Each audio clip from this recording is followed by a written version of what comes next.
Eu queria convidar a mesa da parte da tarde, a primeira mesa, é o promotor Keller Dornelles, que está indicado pela Profis, o doutor Marcelo Montalvão, da CGU, e o doutor Cristiano Clemente, do Banco Santander.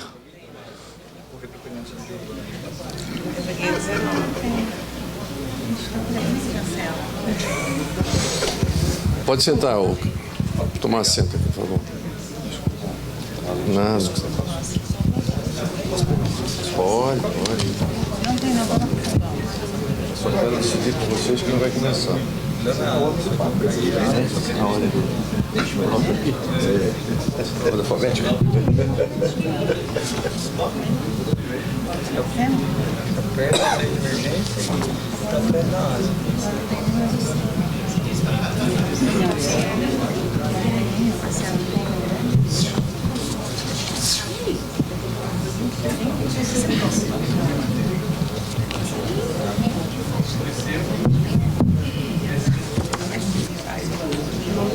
Obrigado. É bom, né? Vocês vão perguntando. Pela ordem aqui é o Keller, o Marcelo e o Cristiano. Sento aqui mesmo? Pode sentar. O que vocês acham? Mantém a ordem da lista aqui? Você quer começar? Para mim, eu vou falar pouca coisa, não vou falar muito. Beleza. Eu pretendo falar muito. Aí quem... só que não vai muito nessa de promotor e procurador, começa a falar, às vezes engata e não. Então, é você é promotor. Procurador. Isso é Trata de todas. porque o procurador é um cargo acima. O promotor é o final da carreira. Não, então você é Procurador é o equivalente ao desembargador. o procurador. É o que você é. Então, você é o desembargador. E o promotor é o quê? Primeiro grau, passa. Ah, tá. Então você tá no, você é general. Você é que nem um general. Melhor chamar você de general, chama coronel errado. Melhor errar pra cima. É quase. Não, eu fui promovido por antiguidade, né? Por mérito. Tu acha que a antiguidade não é mérito? Também é. Antiguidade é mérito. Você já viu. Mérito, né? Persistente. Eu fui promovido para tudo. Tem mais alguém para mesa? Não, só Posso colocar aqui para trás? Senta Só para junto ganhar aí, um pouquinho senta de junto pra espaço. gente não ficar separado. Você está falando com aquele rapaz das fotos? Sim, Ele vai documentando. claro. Né? Você tira foto nossa depois pra gente. É, para mandar no currículo. É. Senão não vai sair no meu. Colocar no Instagram, né? É no Instagram. Não, é pra justificar a viagem, pra botar no relatório. Ah, é verdade. Vamos lá. Bom, vamos começar então. Apostos. Tudo bem aí, mestre? Televisão no ar. 3, 2, 1. Vamos nessa. Então, o painel aqui, a questão é o seguinte. Nós chamamos 3 segmentos importantes que têm a ver com o que a gente está discutindo desde manhã. Alguns assuntos vão ser repisados, outros vão ser novidades, mas a gente está costurando uma rede, uma trama legal. O de manhã eu percebi isso também. Agora, nessa mesa, que a gente chama de a visão de alguns agentes, nós escolhemos os promotores ou os procuradores de justiça, aqueles que são responsáveis pelo nosso velamento, pelo Código Civil. Eles têm uma associação nacional que frequenta muito o nosso Congresso, e eles designaram a sua presidente, Rita, que está no nosso encontro, designaram o procurador Keller Dornelles, do Rio Grande do Sul, que é um conhecedor do assunto. Então, ele vai fazer a primeira fase da nossa mesa. A visão dele, né, da questão do que a gente está querendo fundar aqui, os fundos endowments. Deve ser uma novidade um pouco para o Ministério Público e para o Brasil inteiro. O segundo é o Marcelo Montalvão, que representa a CGU, eu diria assim, a CGU nova fase. Foi uma brincadeira com você, porque o Leonel, que é o secretário do controle, ele inaugurou uma fase 2.0. Não é aquela fase de sair atrás da gente, não prestou conta, nada disso. É uma fase didática, pedagógica, cooperativa, e fez um acordo com o Confis em 2017, e foi nesse estado de Alagoas, em Maceió. Nós assinamos um termo de cooperação, chamado Autorregulação das Fundações de Apoio. Foi um grande passo que a gente deu e quem protagonizou isso foi o Antônio Carlos Leonel, secretário de controle, que designou o nosso amigo também, que eu já conhecia, Marcelo Montalvão, que está aqui, falará em segundo lugar. E, por fim, o Cristiano Clemente. Ele é do Santander. Santander nos procurou, e nós nos procuramos também, porque eles têm uma seção, um departamento, um programa de endowment no mundo inteiro. Tivemos contato com o vice-presidente dele, com a liderança deles, e depois contato com a Gabriela aqui, com o Cristiano e outros caras. Um detalhe apenas para você ver que as coisas não são triviais. Como eu disse, quando eu consegui o CNPJ, não demorei 3 meses para conseguir? Pô, eu abri uma conta no Banco Brasil do Fundo Endowment, demorou infinito, porque até agora não abri. Eu pedi para o meu gerente do Banco do Brasil, abra uma conta que eu quero chamar conta do Endowment, que o CNPJ é esse aqui, novinho. Meses e meses ele não conseguia retornar porque o compliance ou a burocracia dele não entendia que diabo é isso quem está falando. Porque é uma conta especial, não sei o quê. E o nosso Santander não demorou 3 meses, demorou 1 mês só, mas estou brincando. Mas foi rápido. Não quero dizer que ele é o mau banco, não, nem eu sou eu que vou dizer. Cada um escolhe o seu. Mas ele está com a minha conta da Coptec, né? A conta do Endowment, né?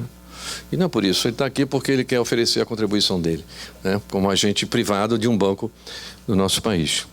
Então, vamos direto ao assunto. Cada um tem mais ou menos 15 minutos para a gente ficar na faixa. Qualquer coisa eu gerencio aqui. Com a palavra, o nosso procurador, Keller Dornelles. Aqui. Se me permite, eu vou falar em pé, porque senão posso ficar com sono mesmo, eu mesmo falando devagar. Bem, boa tarde a todos, né? Satisfação estar aqui, agradeço o convite, a indicação da Rita e o convite do Fernando. A minha função do Ministério do Rio Grande do Sul, lá nós temos uma Procuradoria de Fundações que centraliza o controle das fundações em todo o Estado. Só para terem a ideia como funciona, a atribuição é do Procurador-Geral, ele designa um procurador de fundações que faz a parte, eu digo, eminentemente administrativa das fundações. A parte judicial e extrajudicial, de fazer a instauração de uma investigação, um inquérito civil, uma ação judicial para afastamento de um dirigente de fundação, isso é atribuição do promotor de justiça da comarca. O procurador atua com as fundações de todo o Estado. A parte judicial também, se a fundação ela é parte num processo, né, ou o promotor entra com uma ação, ou como custos legis no processo, se a fundação está sendo acionada ou está propondo ação contra alguém, aí quem atua é o promotor, e no tribunal, na Câmara, é um outro procurador. O procurador de fundações só faz a parte eminentemente administrativa, que é o quê? A tomada de contas, a prestação de contas, a aprovação de atos, a aprovação de estatutos, autorizações para venda de imóveis e também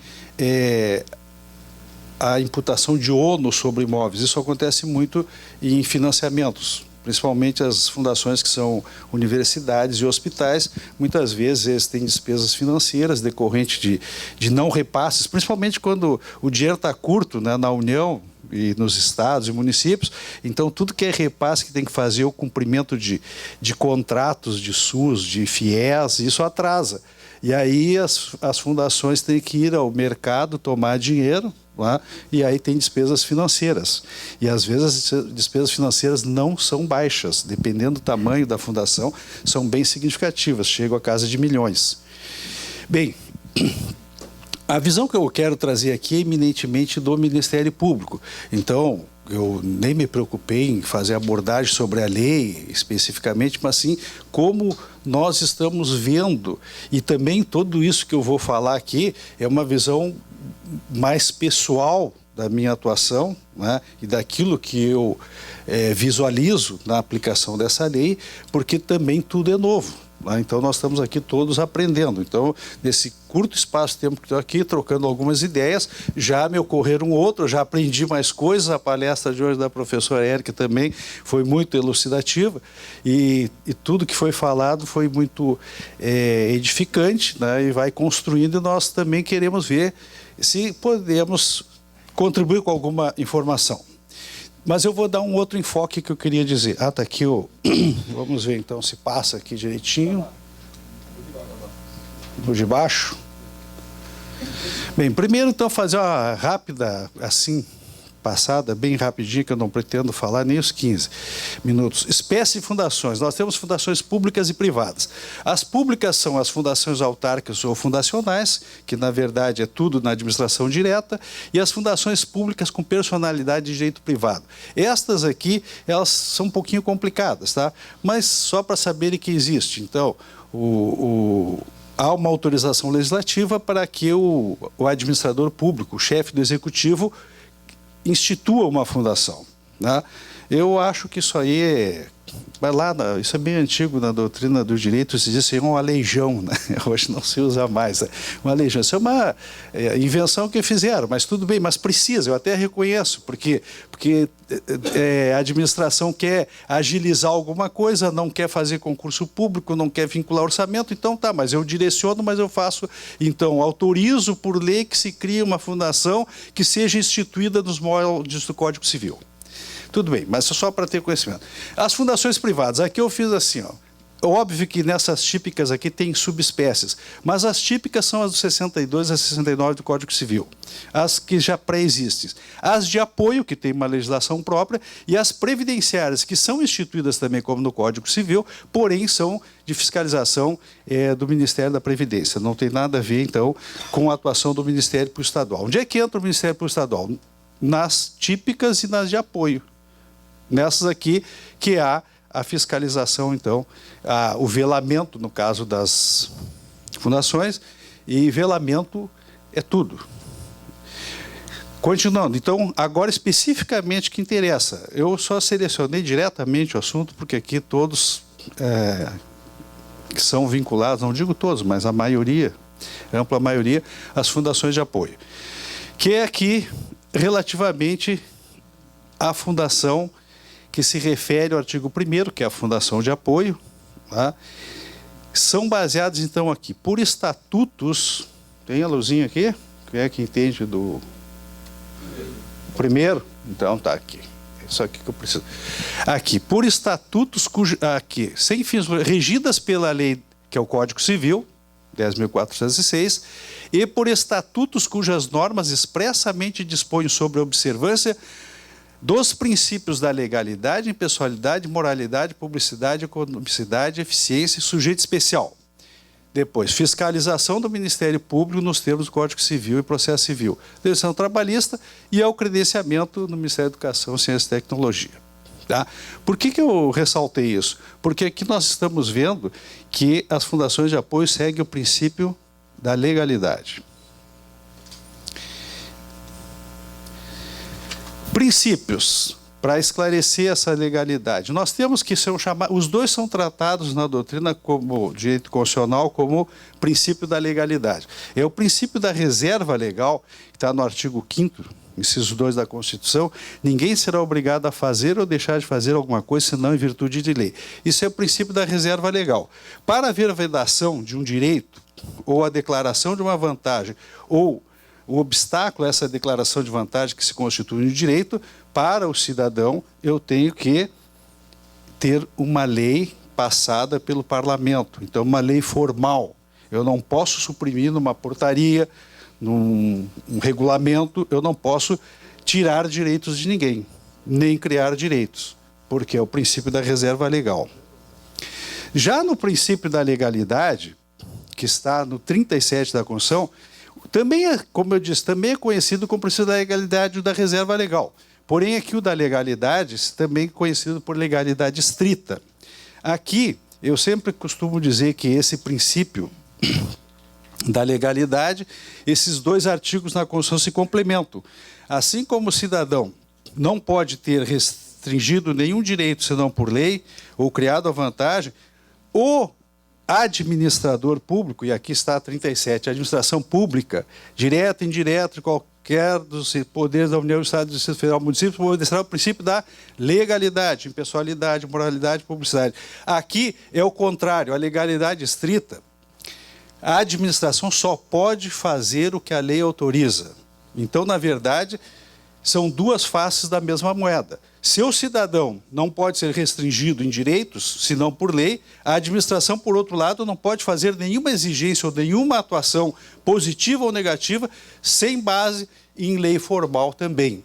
Quando falamos de portaria, de regulamentos, de decretos, nós estamos fazendo simplesmente o desdobramento daquilo que está autorizado o administrador a fazer. Ele não pode criar, eu acho que foi o...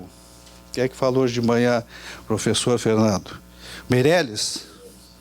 Que ele falou, não fizemos aquela questão da autoaplicabilidade da norma, né? Então, nós já vamos voltar aqui em seguida. Ministério Público, Fundações, Fundos e a Lei 13.800. Bem, o Código Civil, artigo 62 seguintes, permite a criação de fundos para as fundações privadas. Por que eu digo que permite? Porque, pelo princípio da reserva legal, nós estamos no âmbito do direito privado. Nós estamos no Código Civil. Então, pelo princípio da reserva legal, não é vedado a fundação privada típica. Aqui eu estou falando da típica, não de apoio. Nós já vamos ver ali. A fundação privada típica, ela não tem vedação nenhuma na lei. Então, ela pode fazer tudo que não for proibido na lei. Tudo. Tanto é que nós temos os mais diversos tipos de fundação. Então, as fundações privadas, nós temos as que sucederam às antigas associações de funcionários, né, porque o funcionário da empresa era demitido, ou se exonerava, saía, pedia demissão, mas ele continuava associado, porque era uma associação de funcionários. E ele estava registrado como sócio, se ele se mantesse, estivesse em dia, continuava sócio. Então, foi a fórmula que migraram, todas as empresas começaram a instituir fundações para conceder benefícios àqueles que eram funcionários daquele grupo econômico. Né? E assim tem hospitais, tem universidades, tem diversos tipos, a Constituição, como funciona cada uma também. Então, nós temos várias modalidades, subespécies, como eu disse, daquela típica. Né? Então, por quê? Porque não há vedação. Não havendo vedação, estou na esfera de direito privado, não direito público, não há vedação, eu posso. Tá? A Lei 8.958, ela, é o de cima, né? Aqui, diz assim, ó, as fundações de apoio com anuência expressa de instituições apoiadas poderão captar e receber diretamente recursos financeiros, formação e execução de projetos, pesquisa e inovação sem ingresso na conta única do Tesouro Nacional. Então, aqui já havia também uma autorização, né, para que captasse recursos, certo? Já estava lá na lei, não, a rigor, digamos assim, nem precisávamos de uma nova lei. Né? Porém, vem a lei 13.800 agora e regula a criação de fundos patrimoniais, porque aqui na legislação anterior, artigo 3º, parágrafo 1º, autorizava, mas não autorizava esse fundo patrimonial. Era fundo, eu podia criar fundo de reserva, fundo para este ou aquele tipo de projeto, estava vinculado a alguma finalidade esse fundo, mas não um endowment que vem ser um fundo patrimonial que pode operar, então, no mercado financeiro, visando que a remuneração melhor desses patrimônios. Para dar um exemplo, eu tenho uma fundação lá no Rio Grande do Sul, que ela tem quase 200 milhões em ativo circulante. Eu não posso exigir que eles fiquem só nessa aplicação tradicional de renda fixa. E é o que eles fazem, basicamente. Às vezes, tem um outro grupo que foi instituidor, compro ações e tal, eu faço meio que vista grossa para alguma coisa. Por quê? Porque, senão, se eles ficarem só nesse mercado, é um desperdício de dinheiro. Tá? Então, são fundações que, pela sua natureza, têm que fazer um outro tipo de aplicação. Há uma outra fundação também, que também recebe dividendos de empresas, porque empresas doam ações. Né? O instituidor também já deixou muitas cotas e ações de empresas, e eles têm rendimentos muito altos, mas da mesma forma. Por quê? Porque eles só podem, em tese, aplicar aonde? Na sua finalidade. Aqui vem a diferença, então, na 13.800, que agora está autorizando tanto as fundações de apoio, né? E aqui eu falava com a professora Érica agora no intervalo, né? Que as fundações privadas típicas, elas poderão, se não reconhecido que elas têm também o direito de serem organizações gestoras, elas podem judicialmente pedir, pelo princípio da isonomia constitucional, que também seja reconhecido que elas possam fazer da mesma forma, né? Porque não seria correto que não pudessem fazer. Nós temos grandes fundações privadas, típicas, como eu coloquei, que têm patrimônio e têm apelo, né, para receber doações. Então, eles poderiam também. Agora, é claro, há uma dificuldade para dizer que eles automaticamente estão abrangidos pela Lei 13.800. Já vamos passar, então, um pouquinho. Eu disse que ia ser difícil, mas é pouca coisa. Bem, aqui é o seguinte, ó. Vamos, então, nas questões práticas, então. Que é a questão... Opa, como é que eu volto aqui? Tudo de novo? Ah, do meio volta. Vamos ver. Agora, aqui. Já está indo para o fim, ó. É o primeiro que é a luzinha, né? Então, vamos lá. Então, aqui, para fins dispostos nessa lei, na 13, consideram-se na forma de associação, fundação privada, com o intuito de atuar exclusivamente. Tá? Aqui vem o exclusivamente, que é o complicador. E aqui equiparam-se para as fundações de apoio, equiparam-se às organizações gestoras. Então, vejam que, na verdade, as fundações de apoio não são. Elas têm que se transformar, porque elas se equiparam. Elas se equiparam, eu equiparo coisas diferentes. Então, como fazer isso? E aí vem a função do Ministério Público. Nós teremos que fazer alteração estatutária. Na minha visão primeira, essa alteração estatutária ela tem que ser negociada. De como vamos fazer essa alteração estatutária para que a Fundação de Apoio esteja autorizada a instituição do Fundo Patrimonial. Então, eu tenho que alterar o estatuto. Mas, que regras que eu vou transpor da Lei 13.800? Porque agora eu lembro aos senhores, nós estamos na legalidade estrita. Por que nós estamos na legalidade estrita? Porque quando da instituição da Lei das 8.958, está dito lá que as fundações de apoio, tanto pela lei, pelos seus estatutos, estão vinculados à legalidade estrita. Então, nós temos que prever expressamente no estatuto. Está autorizado e nós vamos ter que achar a melhor fórmula. Tá?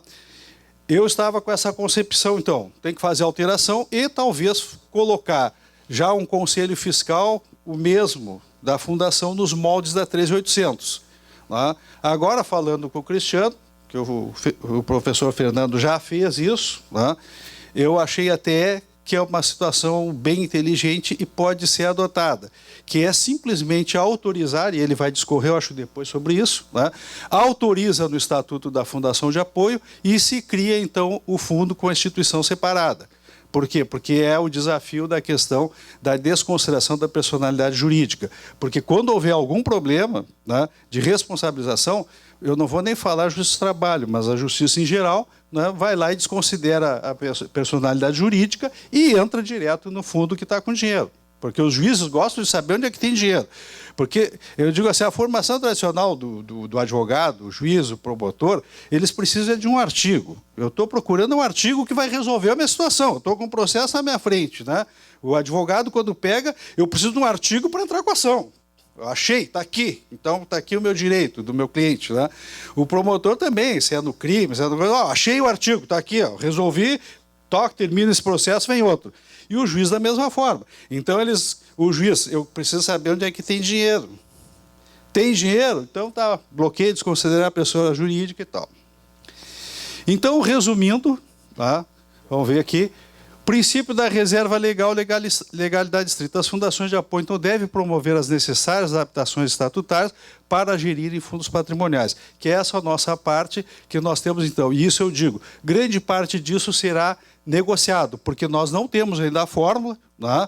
E tudo isso que nós estamos fazendo são cogitações. Mas a Fundação de Apoio, que é o que nos interessa basicamente hoje, é isso. Temos que negociar e ver se vão fazer tudo via estatuto ou vamos simplesmente autorizar e fazer, por outro lado, poderá ter críticas dizendo que aí eu não estou usando a fundação, que é a fundação de apoio que está autorizada a gerir. Mas isso é uma matéria nova que nós teremos que amadurecer. Muito obrigado pela atenção de todos. Obrigado, cara. Muito obrigado. Eu queria passar logo para o Marcelo.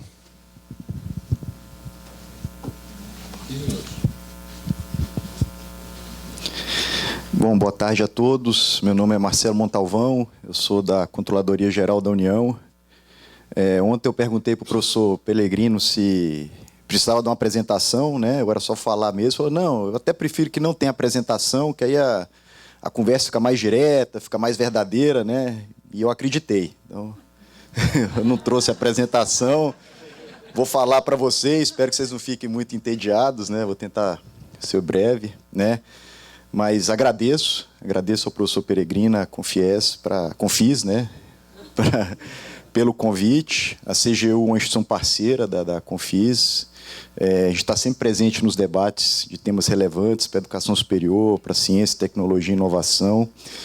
E nesse ponto aqui também, o interesse da Controladoria é muito grande, né? Eu já vou explicar para vocês. Para quem não conhece, a CGU é um órgão de apoio direto ao Presidente da República, para a defesa do patrimônio público, para a prevenção e o combate à corrupção. Então, somos órgão central de controle interno, auditoria pública, transparência, correição e ouvidoria do governo federal, né? Lá dentro a gente está dividido em secretarias, é um ministério hoje em dia, a CGU é um ministério, né?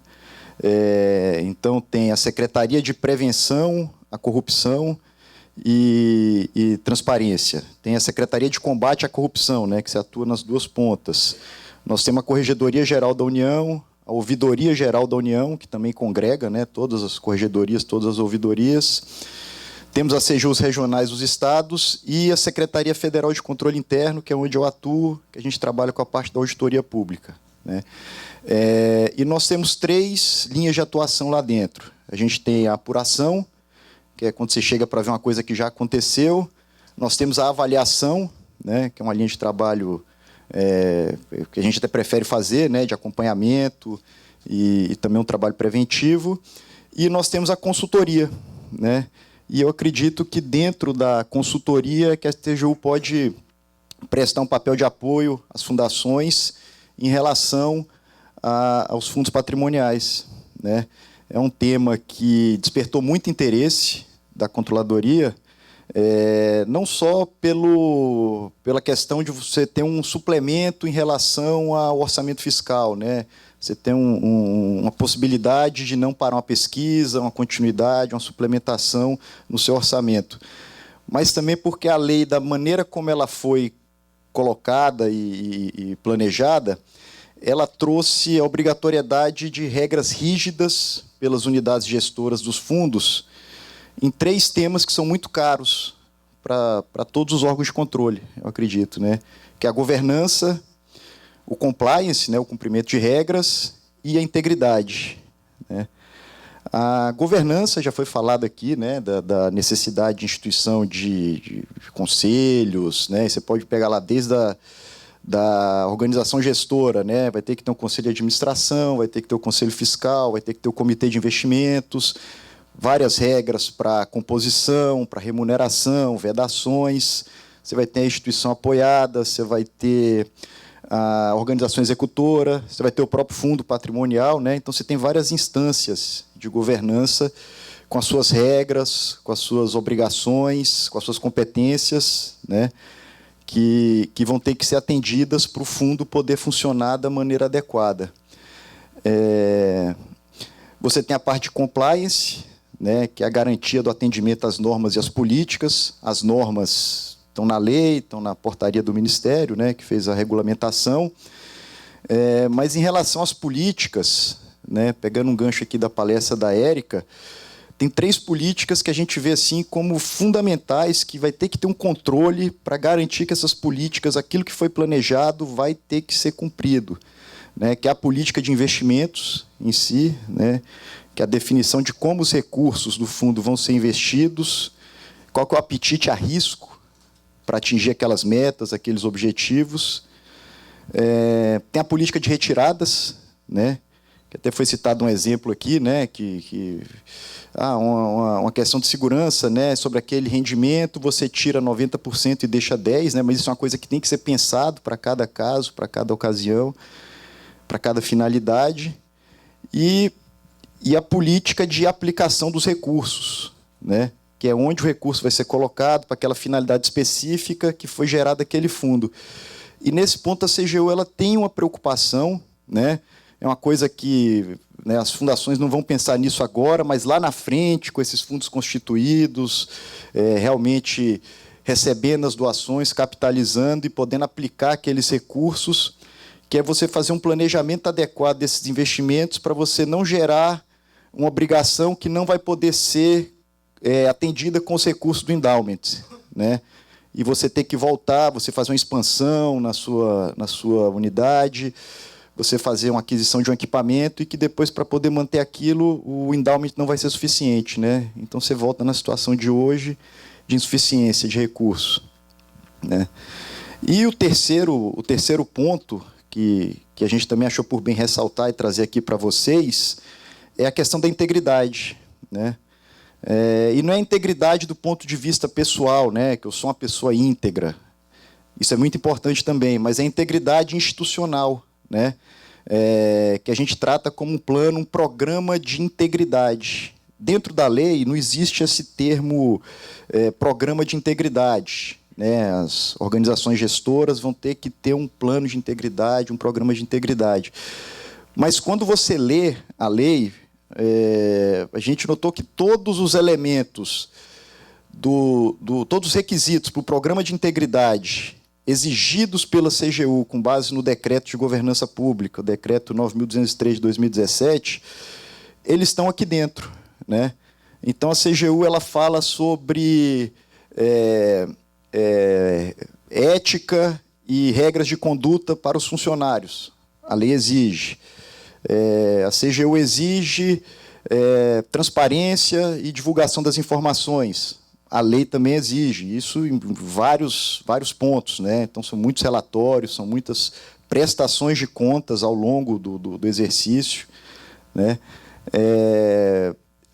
Conflito de interesses e prevenção à situação de nepotismo. Isso também está aqui dentro, né, em relação à composição dos conselhos, né, que não pode ter parente que trabalhe na instituição apoiada, né, e tem uma série de vedações também que tem que ser atendidas.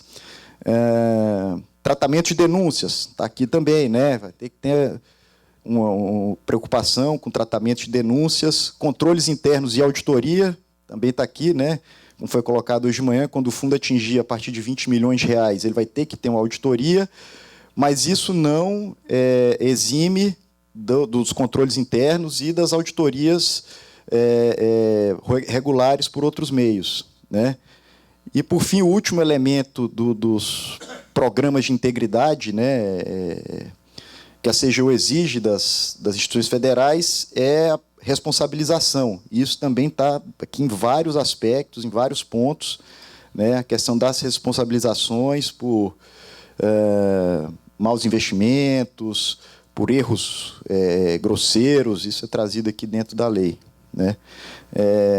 Então, vocês notem que não é uma coisa simples, um estalar de dedos, que, a partir de hoje, as fundações elas vão conseguir exercer o papel de unidade gestora dos fundos, né? É um processo de construção, um processo, até certo ponto, complexo, mas que você faz um esforço grande agora, mas lá na frente você vai ter um benefício, porque a sua instituição ela vai estar preparada para gerir esses fundos de endowment, mas também vai estar preparada para muitas outras coisas, né? Ela vai estar alinhada às melhores regras de compliance, de governança do setor privado, inclusive, né?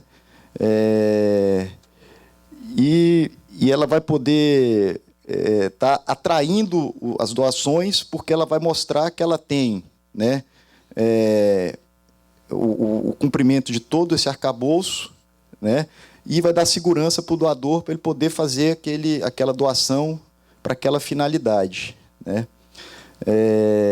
E, para encerrar, eu queria colocar aqui a CGU à disposição, falar que lá dentro a gente tem uma diretoria de governança pública, tem uma diretoria de integridade de entes públicos. A gente presta esse papel de consultoria para estruturação de programas de integridade, para avaliação de governança, né?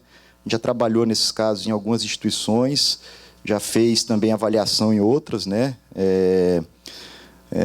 Não são trabalhos visando punir ninguém, são trabalhos visando realmente melhorar a gestão.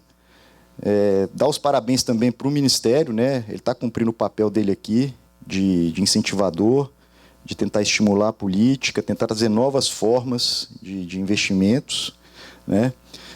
Colocar que também a gente também está aprendendo, né? A gente também está aprendendo bastante aqui sobre o processo, e que estamos aqui à disposição da COFIES, da CONFIS e de todas as entidades integrantes, né, para participar desse processo. Obrigado, pessoal. Obrigado, Marcelo. Eu agradeço sempre a parceria com a CGU. Eu vou passar, então, para o nosso Cristiano Clemente, do Grupo Santander. Bom, boa tarde a todos. Pedir desculpa que eu trouxe uma colinha aqui, porque o Fernando também fez a mesma coisa comigo da apresentação, então eu fiquei na colinha para não me perder. Vou ser breve. Primeiro, obrigado, Fernando, pelo convite. Obrigado, Confes. Queria começar, vou contar um pouquinho o que a gente tem feito lá no banco, falar um pouquinho do que é Endowment, acho que não quero ser redundante. Primeiro, não sei se uma má ou uma boa notícia, mas a gente teve um evento ano passado e trouxe um palestrante internacional. Ele falou assim: olha, eu estou achando muito interessante vocês começarem a falar de Endowment. Era um senhor já, um inglês. Estou achando muito interessante vocês começarem a falar de Endowment, que eu não tive essa oportunidade no meu país. Porque o primeiro Endowment que a gente fez, que na verdade é o primeiro Endowment no mundo, data do ano de 600. Então, eu digo isso porque a gente viu muitos números, né? Por exemplo, Harvard tem 40 bi de dólar, Yale acho que 25, e a gente esquece que o Harvard tem 40 bi de dólar porque começou há 200 anos. Né? Então, isso não deveria ser uma má notícia para a gente, que provavelmente a gente não verá, a nossa geração, né, não verá os grandes fundos aí com dezenas de bilhões, mas o primeiro passo tem que ser dado, né? Então, esse legado do primeiro passo, acho que é um legado muito importante e muito interessante, né? Eu particularmente, pegando um pouco do gancho, Meirelles, se me permite, ele não quis me citar, mas não quis citar o banco nominalmente. A gente está tentando ter essa alcunha do banco, do Endowment. Sei que parece estranho por enquanto, porque o que acontece? Logo depois da lei de janeiro, primeiro eu vou retomar um pouquinho. Todo mundo lembra do evento, infelizmente, trágico do Museu Nacional, né? O Museu Nacional, quando pegou fogo, que ainda no governo Temer, ele pegou a lei que estava parada lá da Ana Amélia, né? Ou da Bruna Furlan depois. É isso, né, Ana Amélia? E trouxe isso. Infelizmente, o Museu Nacional precisou pegar fogo para olhar para isso com maior velocidade. O Museu Nacional, infelizmente, não conseguiu quase que nenhuma doação, né? E logo depois a gente teve o evento na igreja de Notre Dame, na França, não sei se vocês se recordam, né? Notre Dame, em 72 horas, arrecadou 700 milhões de euros. A gente pensa, poxa, mas será que o brasileiro não é doador, né? O que será que está acontecendo? E eu não me apresentei, eu toco uma área no banco específica de gestão de grandes fortunas e co-lidero essa equipe do Endowment. Por que grandes fortunas juntos com o Endowment? Parece óbvio, mas nenhum banco trata assim. Os grandes doadores, sejam eles empresários ou doadores na pessoa física, eles são clientes dos bancos nas grandes fortunas.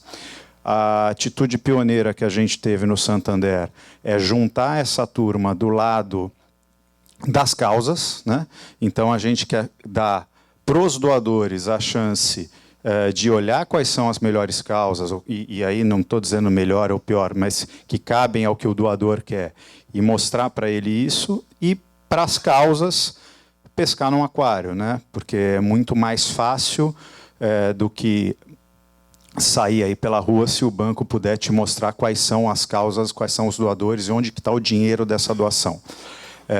Então, nesse lado, a gente tem um assessor de investimento, que é a minha figura, a gente tem uma assessora de filantropia, que trabalha há 20 anos nisso, que vai escutar do doador se ele quer doar para a ciência e tecnologia, se ele quer doar para a universidade, para onde ele quer doar.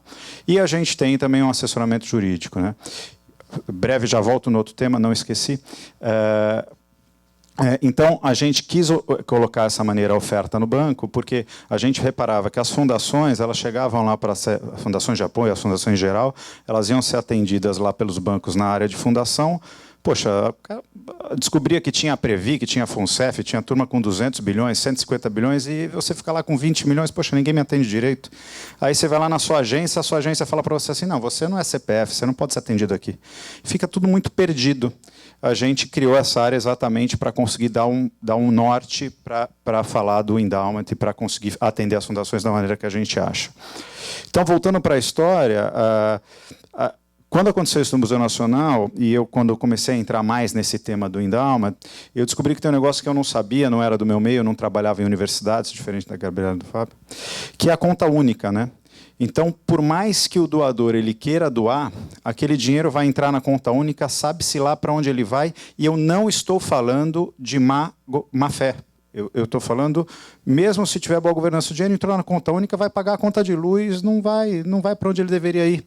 Então, a gente quer doar, e aí conta uma outra historinha, um dos parceiros nossos é o GRAAC, não sei se acho que todos conhecem, né? Tem o McLanche Feliz, o GRAAC é um hospital para criança e câncer, para cuidar de câncer criança e adolescente. E o Dr. Sérgio, num evento que teve conosco, contou uma história muito interessante que ilustra muito para mim que o problema do brasileiro não é que ele não é doador, o problema do brasileiro é a ferramenta, né? O Dr. Sérgio, eles têm acho que 160 mil doadores individuais, né? Com claro, de novo, do mesmo jeito que a gente falou de Harvard, né? Nós estamos falando de alguém que tem excelência em arrecadação, excelência em fundraising, que é o GRAAC, que faz isso há acho que 30, 40 anos. E ele faz isso via boleto, ou faz via depósito bancário, tanto faz.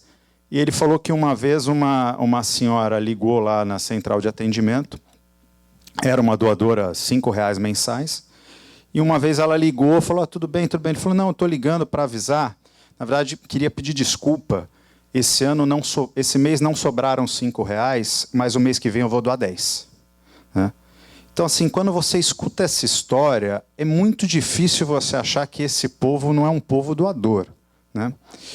E aí eu entro um pouquinho na estrutura do endowment, né? O que eu vejo com os meus clientes, e aí do lado dos meus clientes de grandes fortunas, a gente precisa da boa prática e da governança, né? Como foi falado aqui. Acho que a lei ela tem alguns problemas, o maior deles é essa questão da isenção e imunidade que está fora, né? Que precisa ser pacificado.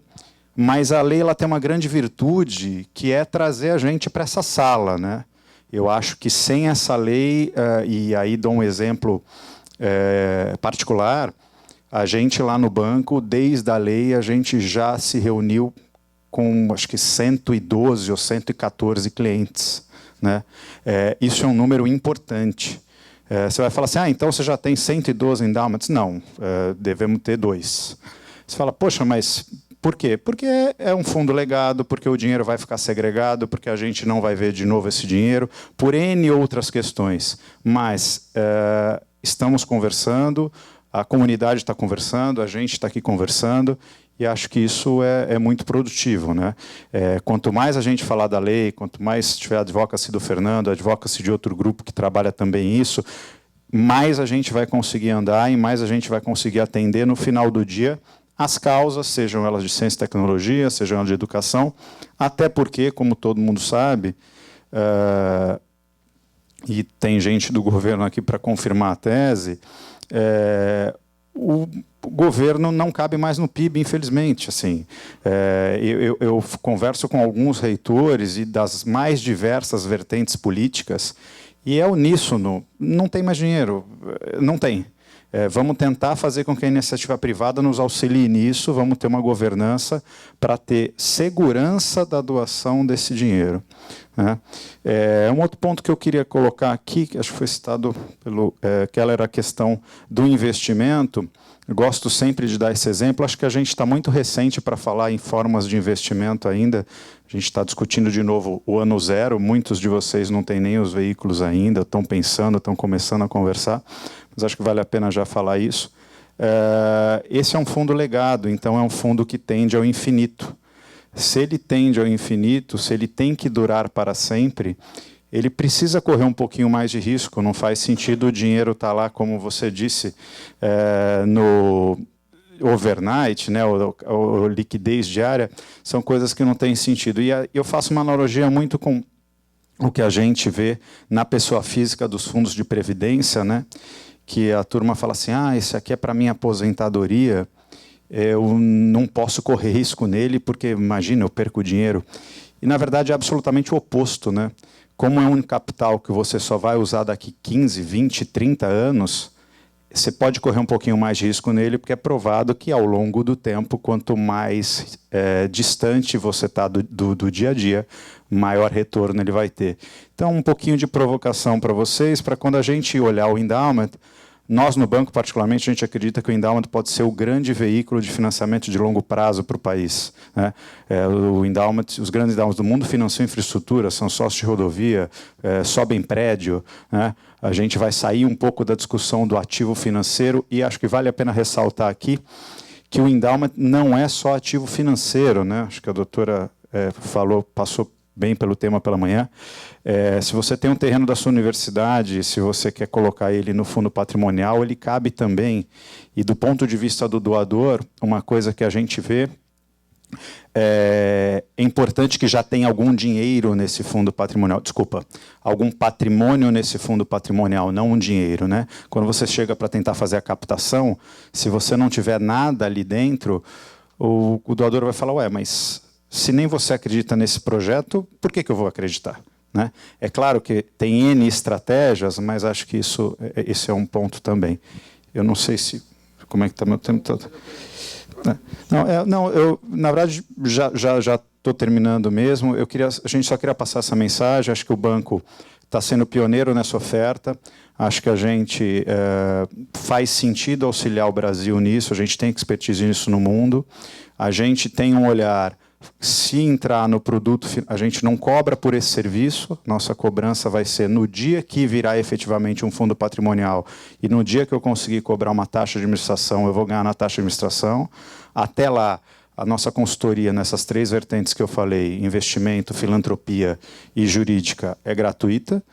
Já teve um cliente que fala assim, mas isso não faz sentido, quer dizer que eu posso ficar 2 anos com você, quando eu quiser fazer o fundo eu vou para o seu concorrente, é isso? É isso. Acho que é um risco que a gente assume, né? A vida é de correr risco. Além disso, quando a gente chegar na taxa de administração, a gente, por ser endowment, e essa é a nossa colaboração, a taxa trabalha com desconto, ou seja, a nossa parcela para a causa de cada um de vocês é trabalhar abaixo do preço do que o mercado trabalharia, porque a gente acredita efetivamente que o endowment é uma pauta que precisa acontecer no Brasil e a gente quer fomentar esse discurso. Então, de novo, obrigado, Fernando, obrigado a todos. Desculpa se me alonguei muito, espero ter passado a mensagem. Obrigado. Obrigado, Cristiano. A gente tem ainda uns 10 minutos para a gente fazer perguntas ao grupo. Ali, pode ir. Aqui é o microfone, aqui, por favor.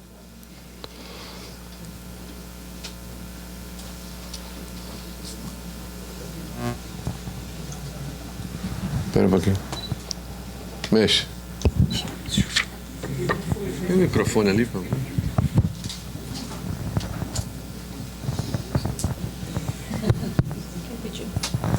Aonde o microfone? Ali atrás, por favor.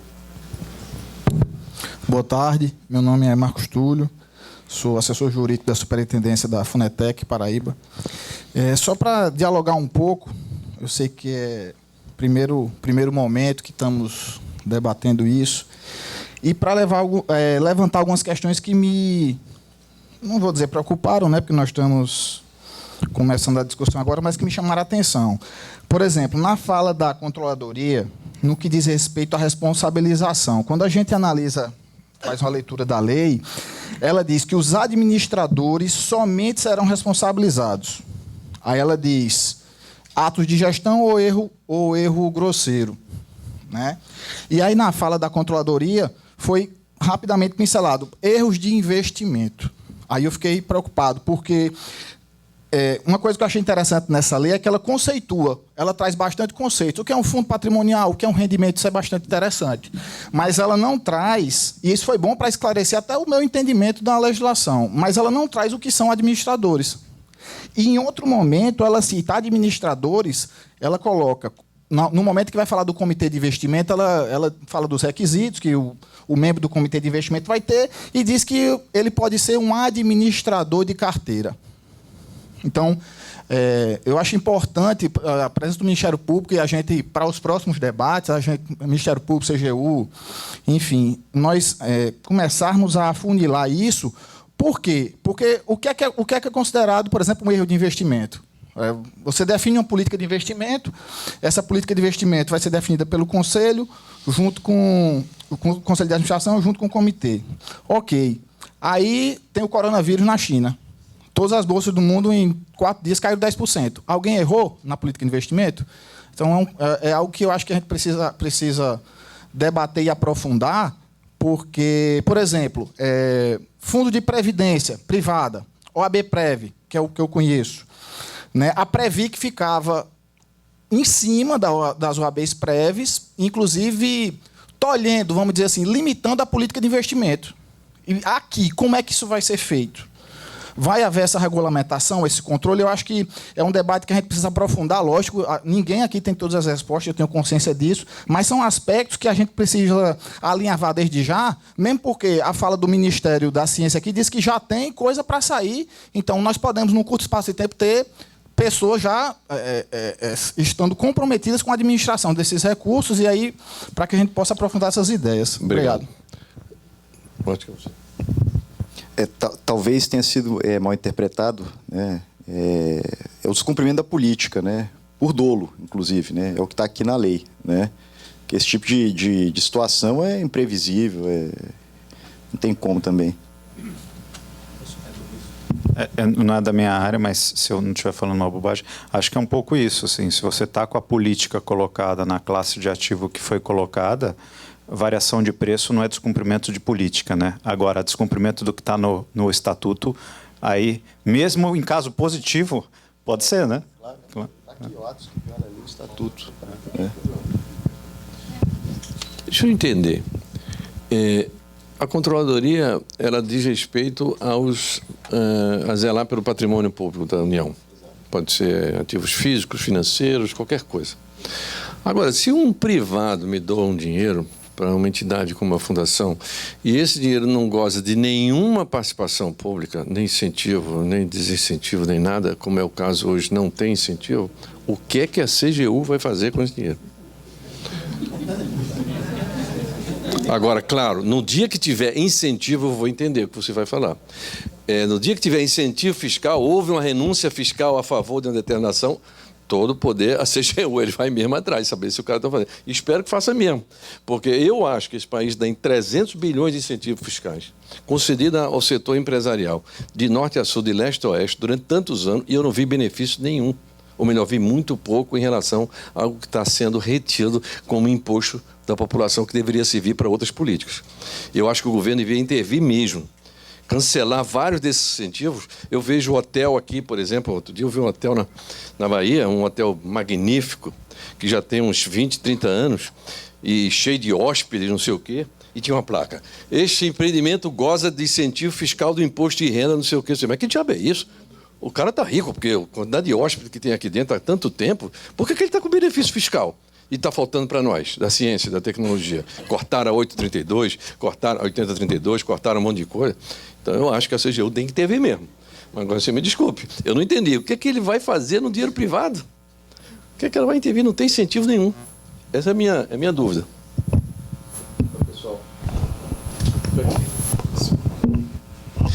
Pessoal, a lei ela é bem clara e ela diz que os administradores somente serão responsabilizados civilmente pelos prejuízos que causarem enquanto praticarem. Tá? A CGU e o TCU também, eles atuam na esfera administrativa. Tá? Como eu coloquei no começo da fala, eu acho que o nosso papel aqui é um papel de consultoria, na nossa experiência em controles internos, gestão de riscos, promoção da transparência e integridade. Tá? Eu acho até que o colega Keller aqui pode falar melhor, né? Porque ele atua diretamente, né, no controle em cima das instituições de vocês. Né? Mas tem que ficar bem claro, tá? O nosso papel aqui é tentar apoiar essas melhores práticas. Né? E o paralelo que ocorreu aqui foi porque a lei tentou trazer a visão da integridade para dentro das organizações gestoras dos fundos patrimoniais. Né? Então, ela previu todas aquelas instâncias, mas não para a CGU poder atuar, e sim para a autorregulação que ela vai ter que exercer em cima dela mesma. Tá? Eu queria fazer a colocação que, na realidade, esses endowments vão ter a fiscalização, em termos de fiscalização, nesse aspecto de responsabilidade. É claro, primeiro temos que compreender o que é uma fundação. Por que a lei colocou que tem que ser na forma de fundação privada? Porque esses patrimônios não são dos seus gestores, não são do município, não são do Estado, não são da União. De quem são esses patrimônios? São patrimônios sociais, ou seja, são patrimônios da sociedade. Por que Ministério Público, então? 62 seguintes do Código Civil. Porque o Ministério Público é o defensor da sociedade, ele não é defensor do Estado. Isso eu acho que já está claro desde a Constituição de 88, ficou muito clara a separação. O Ministério Público defende a sociedade, quem defende o governo no caso, a Advocacia Geral da União, os procuradores dos estados e assim por diante, os procuradores dos municípios. Então, o Ministério Público é o que vela pelas fundações, porque esses patrimônios são da sociedade geral. Então, as doações vão para um ente que não é do seu gestor. Então, todos aqueles que operam as fundações, eles não são donos dos seus patrimônios. E nem o próprio Ministério Público é, né? Não é o Keller, não é o Fernando, né? Nós gerimos patrimônios, não, no caso o Ministério não gere, mas os administradores gerem patrimônios que são da sociedade.